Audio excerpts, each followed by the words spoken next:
No princípio, quando não havia tempo, nem forma, nem som, apenas o silêncio eterno, Deus decidiu falar. E quando ele falou, o nada se transformou em tudo. Essa é a origem de todas as coisas. Uma voz divina que rompeu o vazio e acendeu a existência. A criação não foi apenas um ato de poder, mas uma revelação de amor, uma mensagem escondida em cada detalhe do universo. Cada dia da criação foi uma carta escrita por Deus à humanidade, e cada elemento, a luz, o mar, a terra, o homem, contém um mistério espiritual profundo. Poucos percebem, mas o relato da criação no livro de Gênesis não é apenas histórico, é profético.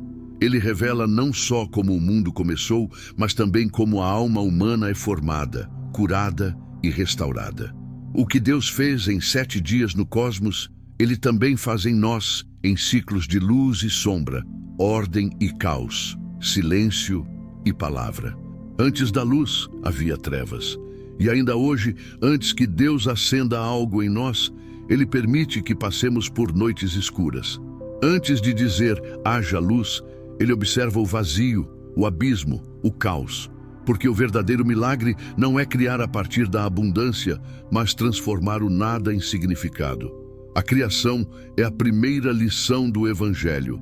Deus é capaz de transformar o caos em ordem, o escuro em revelação e o silêncio em promessa. O primeiro capítulo da Bíblia é o retrato mais sublime da intenção divina. Nele, vemos o amor de Deus se manifestando não apenas em palavras, mas em ação. Cada dia da criação é um passo do Criador em direção à humanidade. Cada gesto é um prenúncio do que Cristo viria cumprir. A criação é, portanto, o evangelho disfarçado de natureza. Quando Deus disse, haja luz, Ele não estava apenas iluminando o universo físico. Ele estava introduzindo a própria essência do seu Filho. Pois Jesus é chamado de a luz do mundo, o Verbo que estava com Deus e que era Deus. Quando a luz irrompeu nas trevas, foi o primeiro anúncio de Cristo, a vitória do bem sobre o mal, do sentido sobre o vazio. E isso é o que o homem moderno muitas vezes esquece. A criação não é um mito antigo, é uma revelação viva. Cada nascer do sol ainda repete o haja luz. Cada onda do mar que recua e avança obedece ao mesmo mandamento que Deus deu às águas no segundo dia. Cada árvore que floresce, cada semente que germina, cada respiração humana é uma lembrança constante de que o Criador continua sustentando tudo com a força da sua palavra. Mas há mais. A criação é uma mensagem codificada. Cada dia contém uma verdade espiritual sobre o relacionamento de Deus com o homem. O primeiro dia revela a luz da revelação divina. O segundo, a separação entre o que é terreno e o que é celestial. O terceiro, o florescimento da vida espiritual. O quarto, a ordenação do tempo e dos propósitos. O quinto, a multiplicação da vida e dos dons. O sexto, a imagem e semelhança divina no homem.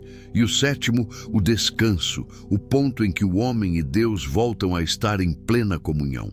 Tudo o que o Criador fez fora, Ele também faz dentro de nós. A alma do homem é um microcosmo da criação. Há dentro de nós trevas que precisam de luz, águas que precisam ser separadas, desertos que precisam florescer. E assim como no princípio Deus continua dizendo, haja. A criação é o testemunho de que Deus não apenas inicia, mas também sustenta. Ele não apenas cria a luz, mas mantém o sol aceso. Ele não apenas forma o homem, mas sopra a vida nele todos os dias. Ele não apenas descansa, mas convida o homem a descansar com ele. Tudo o que ele fez no princípio continua ecoando até hoje, e cada ato carrega uma revelação sobre quem ele é e quem somos nele. Quando olhamos para o universo e vemos sua perfeição, percebemos que nada foi feito por acaso. O Criador não é apenas um artista, é também um pai. Ele não cria para exibir poder, mas para expressar amor. O mundo é o reflexo visível de uma vontade invisível. Cada estrela, cada gota de chuva, Cada coração que bate é uma assinatura de Deus dizendo: eu estou aqui. O mistério da criação é o mistério da presença. Mesmo quando não entendemos o porquê das coisas, podemos ver nelas a mão do Criador. O vento que sopra, o mar que se agita, o fogo que aquece. Tudo fala, tudo canta, tudo declara a glória de Deus. E assim, antes mesmo que o homem fosse criado, Deus já preparava o cenário da redenção. Cada elemento da criação antecipa a cruz. A luz que vence as trevas anuncia o Cristo que vence o pecado. A água que separa o céu da terra anuncia o batismo que separa o velho do novo homem. O descanso do sétimo dia aponta para o descanso eterno da salvação. Nada foi por acaso. Cada detalhe da criação é uma promessa escondida. E o mais surpreendente é que quando Deus formou o homem, Ele o fez participante dessa criação. Ele o colocou no jardim não apenas como morador, mas como guardião, coautor da beleza. O homem foi criado para continuar a obra, para dar nome, para cultivar, para cuidar, para ser a voz que responde ao haja de Deus com o eis-me aqui da fé. Por isso, quando olhamos para o mundo, não deveríamos apenas admirar sua grandeza, mas discernir sua mensagem, porque a criação fala, ela não sussurra, ela proclama. Ela é o primeiro sermão pregado à humanidade, e o tema desse sermão é claro: Deus é bom, e tudo o que Ele faz tem propósito. O mistério da criação não é apenas como as coisas começaram, mas por que começaram, e a resposta é simples e profunda: tudo começou por amor. O primeiro dia da criação foi mais do que um instante cósmico, foi o início da revelação. Quando Deus disse: haja luz, o universo respondeu com obediência, e o nada foi perfurado pela primeira centelha de sentido. Mas é preciso olhar com olhos espirituais para compreender que essa luz não era apenas física. Antes mesmo que o sol existisse, a luz já brilhava. Essa é a luz que João descreve no Evangelho. A verdadeira luz que ilumina a todo homem estava vindo ao mundo. Era a manifestação do Verbo, a presença de Cristo no início de tudo.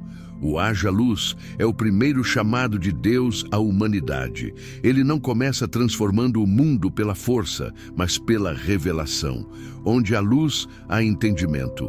Onde há luz, há direção. Deus começa o processo criativo trazendo clareza ao caos. E ainda hoje, quando Ele começa algo em nossas vidas, é assim que age. Antes de mudar o que está ao nosso redor, Ele ilumina o que está dentro de nós. A criação exterior é reflexo de uma criação interior. No início, havia trevas sobre a face do abismo. O Espírito de Deus se movia sobre as águas. Isso é profundo. Mesmo nas trevas, Deus já estava ali, pairando, esperando o momento certo para agir. A presença dele não depende da luz. É a luz que depende dele. Há momentos na nossa caminhada em que tudo parece sem forma e vazio, mas o Espírito ainda se move. O abismo da alma é o palco onde Deus começa a trabalhar. Ele não teme o caos, ele o transforma. A luz do primeiro dia representa o despertar espiritual. É quando o homem, ainda perdido no escuro da dúvida, começa a perceber a voz de Deus chamando seu nome. É o instante em que o coração endurecido começa a pulsar de novo, quando a esperança acende uma faísca. Esse é o haja luz dentro da alma. Não é o fim das trevas, mas o começo da aurora. O segundo dia chega com um ato que, à primeira vista, parece simples, mas carrega um mistério profundo. E disse Deus: haja um firmamento no meio das águas, e haja separação entre águas e águas. O Criador agora organiza o caos líquido, separando o que é de cima do que é de baixo. Essa separação é mais do que física, é espiritual. Deus está ensinando que, para que haja vida verdadeira, é preciso discernimento. As águas de cima representam o que é divino, o que vem de Deus. As de baixo, o que pertence ao mundo natural. Quando Deus separa essas águas, Ele está ensinando ao homem que a confusão espiritual precisa cessar. Não se pode viver entre dois reinos. É necessário escolher. A santidade começa quando o homem aprende a distinguir o que é sagrado do que é comum, o que é eterno do que é passageiro. Esse segundo dia é um espelho da maturidade espiritual. Depois da luz, vem a separação. Depois de enxergar, é preciso escolher. Muitos veem a luz, mas permanecem nas sombras porque não querem se separar do que os prende. O firmamento é o símbolo da decisão, o momento em que o coração se ergue entre dois mundos e declara: eu pertenço ao alto. É nesse ponto que o Espírito Santo age como o firmamento em nós. Ele é quem estabelece o limite entre o que deve permanecer e o que deve ir embora. Ele separa as águas das emoções humanas das águas puras da revelação divina. Ele organiza os pensamentos, limpa as confusões e traz paz. O firmamento interior é o espaço onde a voz de Deus ecoa. E então vem o terceiro dia, um dos mais simbólicos e belos de toda a criação. Ajuntem-se as águas debaixo dos céus num só lugar e apareça o seco. Pela primeira vez, o que estava oculto se manifesta. O chão firme surge onde antes havia apenas mar. E Deus então ordena: produza a terra relva, ervas que deem semente e árvores frutíferas que deem fruto segundo a sua espécie. O terceiro dia é o dia do florescimento. É o dia em que a promessa se materializa. Espiritualmente, ele representa o momento em que a alma começa a frutificar. Depois da luz e da separação, vem a produtividade. Deus não cria para o vazio, ele cria para o propósito. Assim também é com o homem. Depois que a luz chega e o coração é purificado, a vida começa a gerar frutos. A terra seca que surge simboliza o coração restaurado.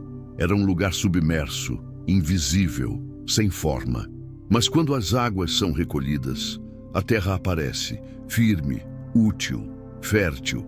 Essa é a transformação que o Espírito Santo opera em quem se entrega a Deus. Ele retira as águas do medo e da confusão e faz surgir o terreno da fé. Perceba que no terceiro dia, as plantas são criadas com sementes dentro de si. Nada do que Deus faz é estéril. Tudo tem dentro de si o potencial de multiplicar. Assim é a graça divina. Quando germina no coração, ela não permanece sozinha. Produz fé, esperança, amor, e esses frutos alimentam outros. A verdadeira vida espiritual é frutífera, não por esforço humano, mas porque carrega a semente do Espírito. Há também um paralelo incrível com a obra de Cristo. O terceiro dia da criação anuncia o terceiro dia da ressurreição. A terra que emerge das águas é o símbolo do túmulo que se abre. O que estava oculto pelo mar da morte se revela pela palavra de Deus. O mesmo poder que fez brotar a vida no terceiro dia, fez o Filho levantar-se dentre os mortos. Por isso, quando olhamos para esse dia, vemos mais do que natureza, vemos redenção. A criação é um espelho do plano da salvação. O primeiro dia revela a luz do Evangelho. O segundo, o chamado à santidade. O terceiro, a vitória da vida sobre a morte. E cada um desses dias ainda se repete dentro de nós. Toda vez que Deus traz luz, separa e faz florescer, Ele está recriando o homem segundo o seu plano original. O ser humano é convidado a caminhar pelo mesmo processo. Primeiro, Deus diz: haja luz, e o homem entende quem é Deus. Depois, Ele separa, e o homem entende quem é. Por fim, Ele faz florescer, e o homem descobre para que nasceu. Essa sequência é o ritmo do crescimento espiritual. Não se chega ao fruto sem antes passar pela luz e pela separação. E cada um desses estágios exige fé. Porque assim como o universo foi criado pela palavra, também a alma é recriada pela palavra. Tudo começa quando Deus fala e só continua quando o homem responde. A criação externa é o reflexo de uma criação interna que nunca termina. E se no princípio o Espírito pairava sobre as águas, hoje ele paira sobre os corações. ainda esperando o momento certo para dizer novamente: haja. No quarto dia, Deus criou os luzeiros, o sol para governar o dia, a lua para reger a noite e as estrelas para iluminarem o firmamento. À primeira vista, é apenas um ato físico, mas espiritualmente é um dos momentos mais ricos de toda a narrativa da criação. Deus não cria a luz, pois ela já existia desde o primeiro dia. Agora, Ele cria os corpos que carregam e refletem essa luz, os instrumentos visíveis que administram o brilho já presente no universo. Há uma diferença profunda entre ser a luz e carregar a luz. Deus é a luz, o sol, a lua e as estrelas apenas a refletem. E esse é o chamado espiritual do homem, ser portador daquilo que vem do alto. Nenhum de nós é a fonte, somos reflexos. A lua brilha na escuridão, mas sua luz é emprestada. Assim é o cristão que anda no mundo. Ele brilha não porque tem luz própria, mas porque reflete a glória de Cristo. O quarto dia é o dia do propósito. O Criador estabelece o ritmo das estações, o ciclo dos dias e das noites, o tempo das colheitas. Tudo ganha ordem, e o universo passa a obedecer à regularidade da criação. Isso nos ensina que Deus é um Deus de ciclos, e nada no reino é aleatório. A vida do homem também é marcada por tempos determinados. Tempo de nascer, de crescer, de aprender, de sofrer, de florescer. Cada estação tem um propósito, e quando tentamos forçar um fruto fora do tempo, o resultado é imaturo. Deus colocou o sol no centro, sustentando a vida pela luz e pelo calor. O sol representa Cristo, a luz do mundo. Ele é a fonte de energia, a presença constante que dá sentido à existência. Já a lua simboliza a igreja, que governa a noite deste mundo, refletindo a luz do Filho enquanto aguarda o amanhecer do reino. As estrelas são os servos, os mensageiros, aqueles que brilham nos lugares escuros, guiando os viajantes da alma que buscam um caminho. Cada detalhe do quarto dia fala da soberania divina.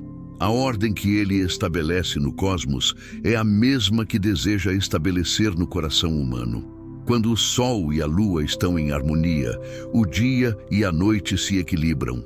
Quando o homem vive em aliança com Deus, sua alma também encontra equilíbrio. No quinto dia, o Criador ordena: produzam as águas seres viventes e voem as aves sobre a terra. Aqui nasce o movimento, a liberdade e a expansão. O mar e o céu, que antes eram apenas cenários, tornam-se agora habitados. A vida começa a se multiplicar. É o primeiro sinal de abundância. Espiritualmente, o quinto dia representa o despertar do espírito e da adoração. As águas representam as profundezas da alma, e os peixes são os pensamentos e sentimentos que ali habitam. Quando Deus cria os seres marinhos, Ele está mostrando que até nas profundezas há vida, que até nos lugares escuros do ser humano, Ele pode gerar algo novo. O Espírito Santo mergulha onde ninguém mais alcança e faz brotar vida em meio ao que parecia morto. As aves, por sua vez, representam a liberdade, o louvor, a elevação da alma. Elas são o símbolo da oração que sobe. Quando Deus as cria, Ele está dizendo ao homem: levanta-te e voa. A fé não é feita para rastejar. O cristão foi chamado para alturas. E assim, como as aves encontram correntes de ar invisíveis que as sustentam, também o servo de Deus é sustentado por forças que não vê, mas confia. Nesse dia, Deus abençoa a criação pela primeira vez. Ele não apenas cria, Ele declara sobre ela uma palavra de bênção: frutificai e multiplicai-vos. Isso é mais do que reprodução, é missão. Quando Deus abençoa, Ele dá propósito. E quando a bênção vem, nada permanece pequeno. O quinto dia também aponta para o chamado evangelístico da igreja. O mar, cheio de vida, e o céu, repleto de vozes, simbolizam a expansão do reino. O evangelho começa a se espalhar como aves que cruzam continentes, como peixes que enchem as redes do pescador. E esse pescador, no Novo Testamento, é Pedro, o homem a quem Jesus diria: De agora em diante, serás pescador de homens. O quinto dia é, portanto, o dia da multiplicação da fé. Mas é no sexto dia que o coração da criação se revela. É nesse ponto que Deus diz: façamos o homem à nossa imagem e semelhança. Até então, ele havia falado ao vazio, às águas, à terra. Agora fala em plural, um diálogo celestial. O Pai, o Filho e o Espírito Santo estão reunidos e a criação atinge seu ápice. O homem não é um acidente, nem uma consequência da natureza. Ele é o projeto divino, moldado pelas mãos do Criador, inspirado pelo sopro da eternidade. Deus forma o homem do pó da terra e então sopra em suas narinas o fôlego de vida. Aqui há um segredo sagrado. O mesmo Deus que comanda galáxias se inclina para tocar o barro. Ele não apenas ordena, ele se envolve. A criação do homem é o primeiro ato de intimidade divina. Deus se aproxima, respira, compartilha de si mesmo. Ser feito à imagem e semelhança de Deus é o maior chamado que existe. Não significa apenas aparência, mas essência. Significa refletir o caráter, a compaixão, a santidade e o amor do Criador. E é por isso que, mesmo em meio à queda e ao pecado, há algo em nós que ainda reconhece o sagrado. O homem pode se afastar de Deus, mas não pode apagar a marca dele dentro de si. O sexto dia também revela a autoridade concedida por Deus ao homem. Dominai sobre os peixes do mar, as aves do céu e todo ser vivente que se move sobre a terra. Isso não é um convite à exploração, mas à responsabilidade. Deus não entrega o mundo para ser usado, e sim para ser cuidado. O domínio é a extensão do serviço, não o contrário. Quando o homem governa segundo o coração de Deus, ele protege, preserva e multiplica. No mesmo dia, Deus cria a mulher. E o detalhe é sublime. Ele não a forma do pó, mas da costela do homem. Isso simboliza unidade, parceria, complementaridade. Não é alguém acima nem abaixo, é alguém ao lado. A mulher representa a sensibilidade do Criador expressa em forma humana, a dimensão do amor que acolhe e edifica. Homem e mulher juntos completam o reflexo da Trindade: relação, comunhão, amor. A criação se torna um espelho da própria natureza divina. O lar, o afeto, o cuidado e o sacrifício são manifestações do coração de Deus na terra. O sexto dia termina com uma declaração que ecoa até hoje. E viu Deus tudo quanto fizera, e eis que era muito bom. Até então, tudo era bom. Agora é muito bom. O muito nasce da presença do homem. A criação ganha sentido quando há alguém capaz de contemplá-la e adorar o Criador por meio dela. O universo existe para esse encontro, Deus e o homem em comunhão. Mas o sexto dia também anuncia o desafio da liberdade. O homem é criado com poder de escolha, e é nesse poder que está o risco e a beleza. Deus não cria robôs, cria filhos. Ele quer amor, não obediência automática. O amor só é verdadeiro quando é livre. Cada um dos 6 dias até aqui nos ensina algo sobre o processo espiritual. O quarto fala da ordem divina, o quinto da expansão e o sexto da identidade. O homem é o resumo da criação, o lugar onde tudo se encontra. Luz e trevas, céu e terra, espírito e matéria. Ele é o ponto de convergência de toda a obra divina. O plano de Deus não termina aqui. Cada detalhe desses dias é um prenúncio do sétimo, o descanso. Mas antes de entrar nesse descanso, o homem precisa entender o propósito de tudo o que foi criado.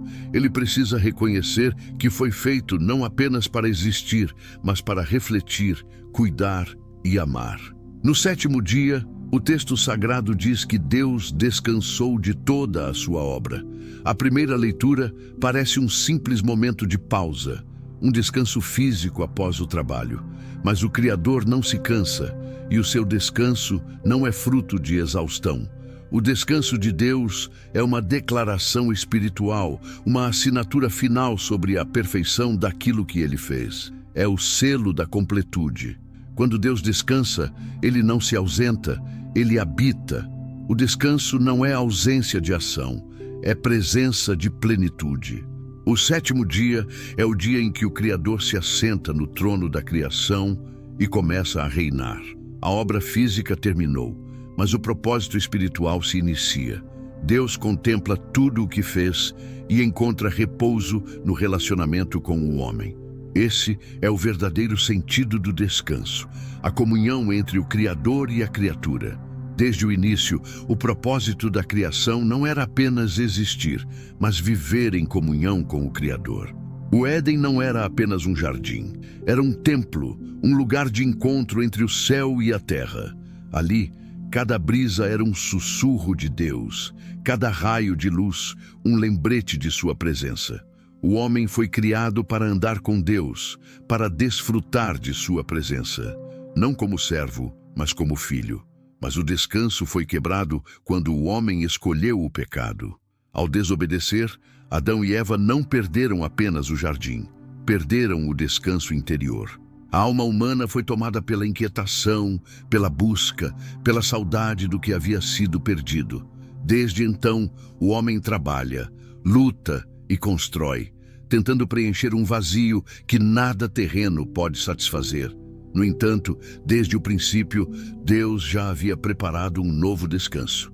O sétimo dia da criação aponta profeticamente para Jesus Cristo, o verdadeiro Shabat de Deus. Ele é o descanso prometido, o repouso para as almas cansadas, o abrigo seguro para os que andam sobrecarregados. Quando Cristo disse, "Vinde a mim, todos os que estáis cansados e sobrecarregados, e eu vos aliviarei", ele estava anunciando o retorno ao descanso original, aquele que Adão havia perdido. No Antigo Testamento, o descanso era um mandamento. Guardar o sábado era um símbolo de fé, uma pausa sagrada para lembrar que Deus é o provedor.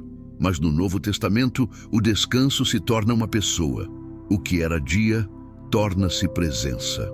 Jesus é o sábado eterno, o lugar onde a alma finalmente repousa.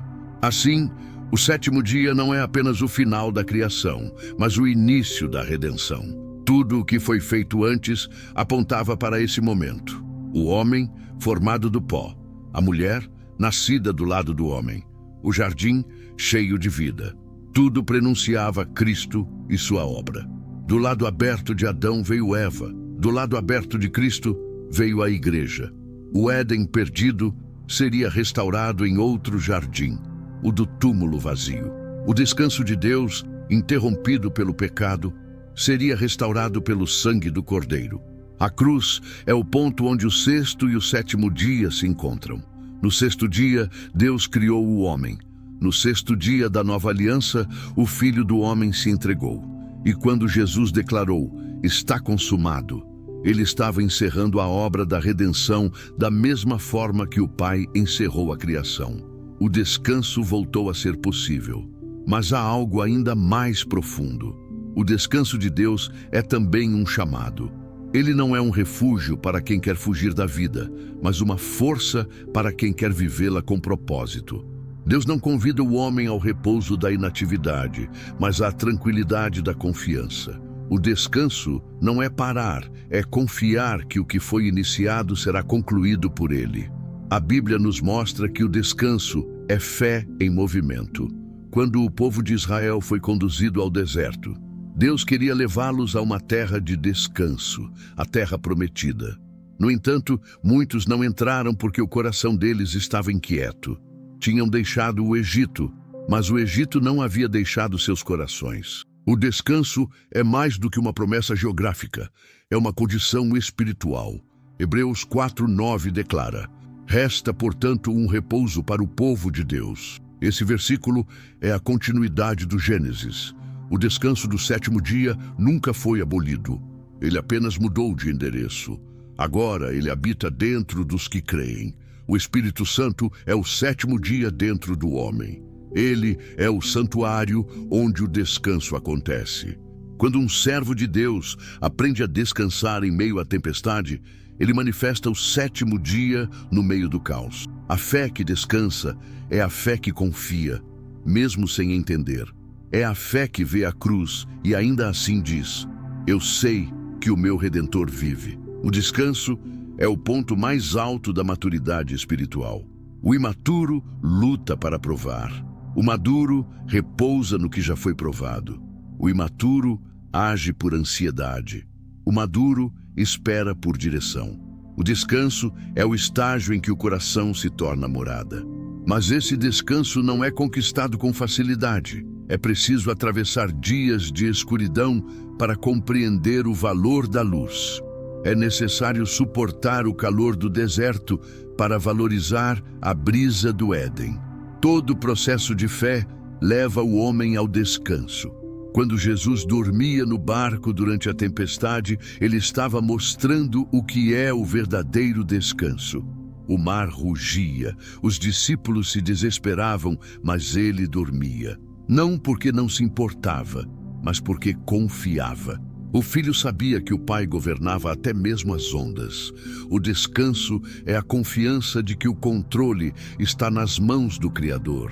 Hoje, Deus ainda chama seus filhos ao descanso, não ao ócio, mas à confiança. Em um mundo que idolatra o movimento e despreza o silêncio, o descanso é resistência espiritual.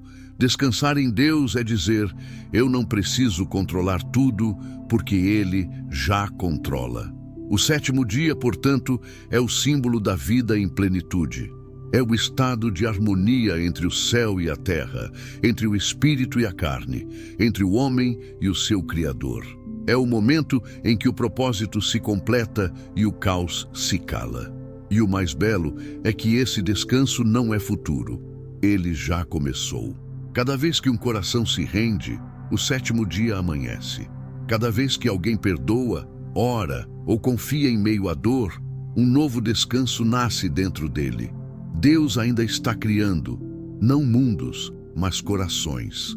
O mesmo Deus que ordenou haja luz sobre o caos primordial, ainda fala hoje: haja paz sobre o coração aflito. O descanso é a última obra da criação e também o primeiro ato da salvação. No fim, o sábado de Deus não é apenas um dia, é um destino. O homem foi criado para viver no descanso do Criador.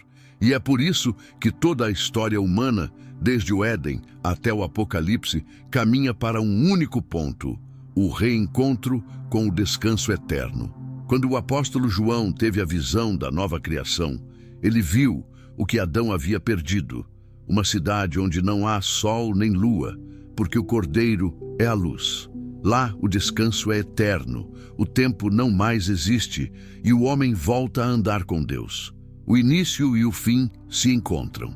O descanso do sétimo dia, portanto, é uma promessa viva. Ele está sendo escrito agora, dentro de cada alma que decide confiar em meio à dor, esperar em meio à espera e permanecer em meio à dúvida.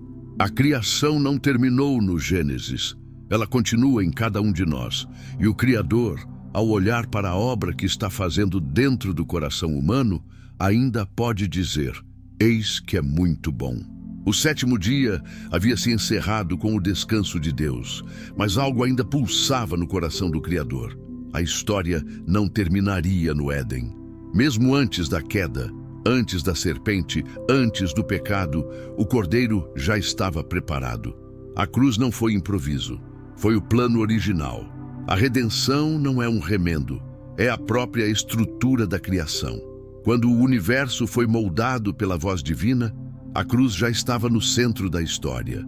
Quando Deus disse haja luz, ele não apenas acendeu o sol, ele estava revelando o Filho, porque Cristo é a luz que ilumina todo homem.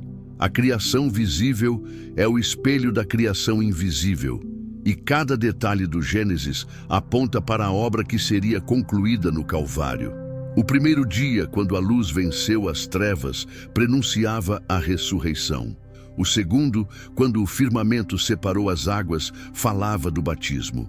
O terceiro, com a terra dando fruto, falava da nova vida. O quarto, com os astros, falava do tempo da graça.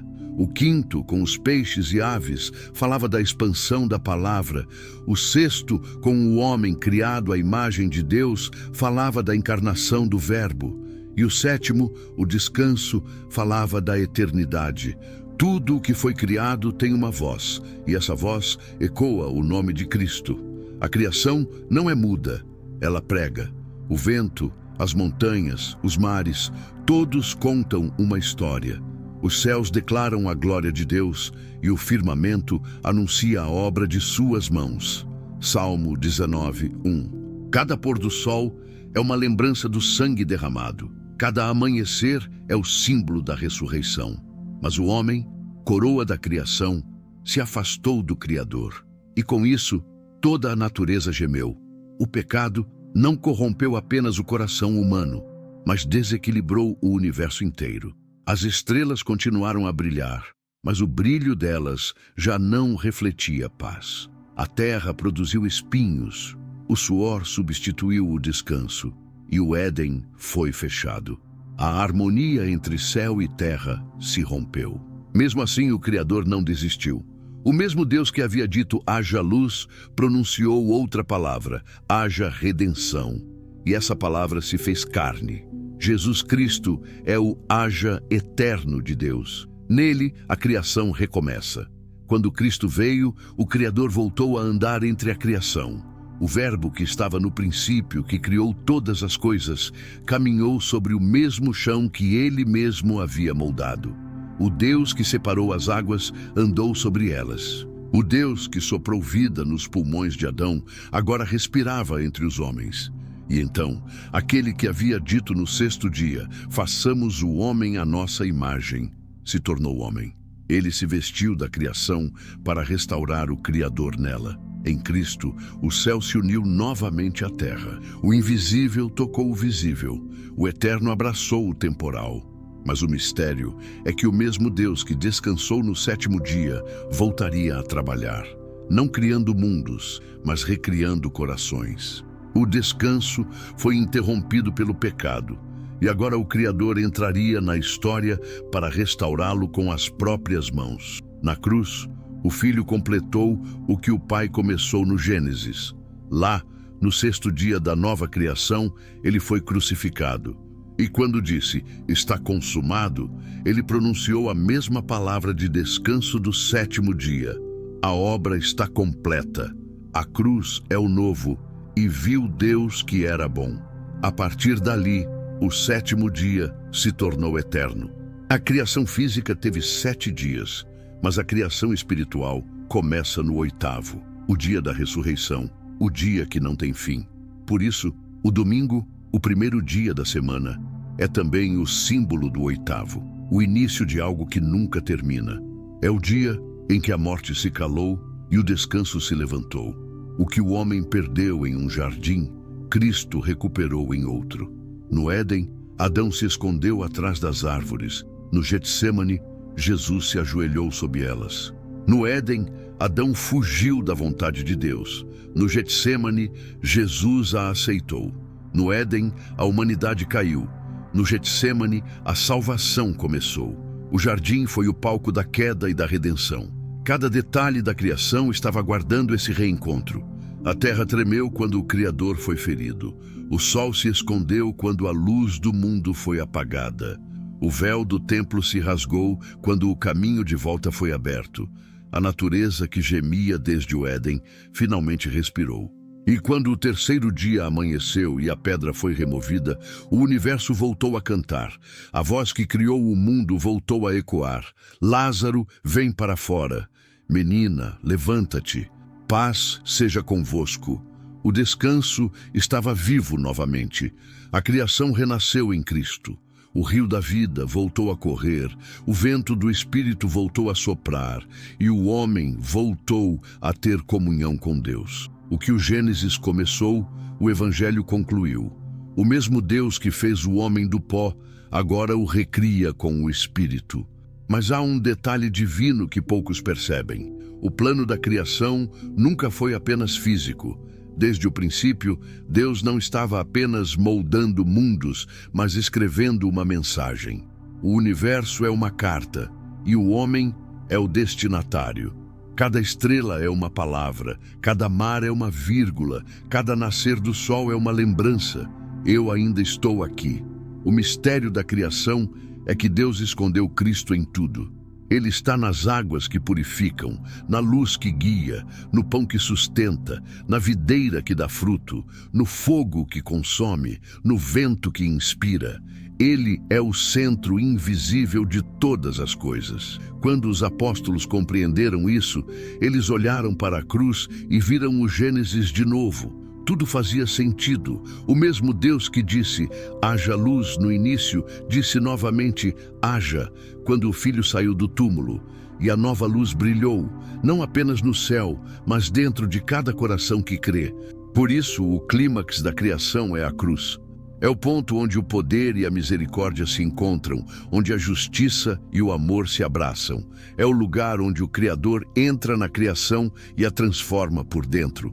O Gênesis é o início da história, o Calvário é o sentido dela. E o mais impressionante é que Deus continua criando hoje. Cada vez que alguém se rende, Ele cria arrependimento. Cada vez que alguém perdoa, Ele cria reconciliação. Cada vez que alguém se levanta, Ele cria esperança. O Espírito Santo é o artista invisível que trabalha dentro da alma humana, moldando-a à semelhança de Cristo. Por isso, o cristão não vive apenas no tempo. Ele vive no processo da nova criação. Cada lágrima que cai, cada oração sussurrada, cada dor suportada faz parte de uma obra muito maior. O mesmo Deus que formou os céus agora forma corações. A criação, portanto, é mais do que um relato antigo. É uma revelação contínua. O que Deus começou na terra, Ele termina na alma. O universo é apenas o cenário. O verdadeiro Éden é o coração que o adora. O mistério da criação se completa quando o homem entende que ele não foi feito apenas para existir, mas para refletir. E quando ele reflete a imagem do Filho, o Criador vê novamente a sua própria face naquilo que criou. No final de tudo, o descanso de Deus é reencontrado. A comunhão é restaurada e o amor que criou o mundo é o mesmo amor que o salva. O Gênesis termina, mas a eternidade começa. O silêncio após o sétimo dia ainda ecoa. É o som do Criador observando a sua própria obra, mas também aguardando o cumprimento do que foi prometido. Porque, embora o mundo tenha sido formado, a criação de Deus ainda não terminou. O universo físico foi concluído, mas a obra espiritual continua, e ela acontece dentro de cada coração que se abre para o toque divino. Desde o Gênesis até o Apocalipse, há um fio dourado que costura toda a história da humanidade: o desejo de Deus por comunhão. O Criador nunca quis apenas mundos, Ele quis filhos. Cada estrela acesa, cada montanha erguida, cada gota de orvalho que cai sobre a terra é uma lembrança silenciosa desse amor imutável. O amor de um pai que ainda busca sua imagem na criação. E é por isso que, ao longo das eras, o Espírito Santo continua pairando. No início, ele pairava sobre as águas do caos. Hoje, ele paira sobre as águas agitadas da alma humana. No princípio, ele deu forma à matéria. Agora, ele dá forma à fé. O Espírito é o mesmo, mas o campo de criação mudou. Agora, a obra é dentro de nós. A história da criação, portanto, não é apenas um relato antigo, é um espelho. Assim como Deus separou a luz das trevas, Ele também separa em nós o que é sagrado do que é profano. Assim como Ele disse, haja, Ele continua dizendo, e cada haja de Deus dentro do coração traz à existência uma nova parte do seu propósito. Quando você perdoa, há um haja acontecendo. Quando você crê, há um haja sendo pronunciado. Quando você resiste à dor e ainda assim escolhe amar, há um haja sendo declarado sobre sua vida. Deus ainda cria, e a matéria-prima de hoje é a fé. O universo visível é apenas o cenário da verdadeira criação, a invisível, a espiritual. Porque o propósito de Deus nunca foi apenas construir um mundo perfeito, mas formar um povo perfeito. O pó que ele usou para moldar Adão é o mesmo símbolo do coração quebrantado. Do pó da humilhação, Deus ainda levanta filhos. Do caos das emoções, Ele ainda faz surgir ordem e propósito. O mistério da criação não está apenas nas estrelas distantes, mas no homem que aprende a refletir a luz delas. Cada vez que alguém se reconcilia com Deus, o Gênesis recomeça. Cada vez que alguém se rende à vontade divina, o Éden floresce novamente. O descanso do sétimo dia não ficou perdido no tempo. Ele habita em cada coração que confia, em cada alma que escolhe a fé em meio à espera. O descanso de Deus é o destino final de todos os escolhidos. É o ponto onde o esforço humano termina e a graça começa. E há algo profundamente sagrado nisso. O Criador ainda contempla a sua obra e continua dizendo: "E viu Deus que era bom." Mesmo quando você se sente imperfeito, Ele enxerga a promessa. Mesmo quando o caos parece dominar, Ele vê o potencial da criação que ainda não terminou. Há dias em que o coração é como o abismo do princípio, escuro, silencioso, vazio. Mas é nesses dias que o Espírito paira mais próximo. É nesses dias que Deus fala outra vez, porque o Criador não abandonou o mundo e tampouco abandonou o seu processo. O mesmo Deus que disse, haja luz sobre o caos cósmico, ainda diz, haja esperança sobre o seu coração. E quando essa palavra é dita, algo muda. A luz penetra a escuridão interior. As águas do medo se separam e a terra firme da fé começa a surgir novamente. Aos poucos, a alma que era confusa encontra forma. A vida volta a florescer. O mesmo Espírito que soprou vida sobre o pó de Adão sopra agora sobre a sua história. O Criador continua criando, não mais galáxias, mas pessoas. Não mais oceanos, mas arrependimentos. Não mais astros, mas almas restauradas. E é por isso que a Bíblia começa com "no princípio" e termina com "eis que faço novas todas as coisas". Entre essas duas frases está toda a história da humanidade. O plano eterno de Deus para recriar aquilo que foi corrompido. Cristo é o centro desse mistério. Ele é o alfa e o ômega, o início e o fim da criação. Tudo o que começou nele, termina nele. Tudo o que se perdeu no primeiro Adão é restaurado no segundo. E é por isso que, quando olhamos para o Filho, enxergamos o próprio rosto do Pai refletido no homem. O descanso de Deus não é um destino distante, é uma realidade presente para quem crê. Viver pela fé é habitar no sétimo dia enquanto o mundo ainda está no sexto. É andar em paz enquanto o caos grita. É confiar que o que Deus começou, Ele há de terminar. A criação ainda está sendo escrita, não em páginas de pedra, mas em corações de carne. Você é parte do texto divino, uma linha viva na história de Deus. O Criador ainda escreve e cada lágrima, cada oração, cada vitória silenciosa é uma palavra nova nesse manuscrito sagrado. E um dia, quando tudo for consumado, quando a eternidade se abrir diante dos olhos humanos, o Criador levantará o olhar novamente sobre a sua obra e pela última vez dirá, está completo. Nesse dia, o descanso será absoluto. O tempo deixará de existir. A dor cessará e a criação finalmente respirará o ar do Éden restaurado. O que começou com haja luz, terminará com eis a luz do mundo.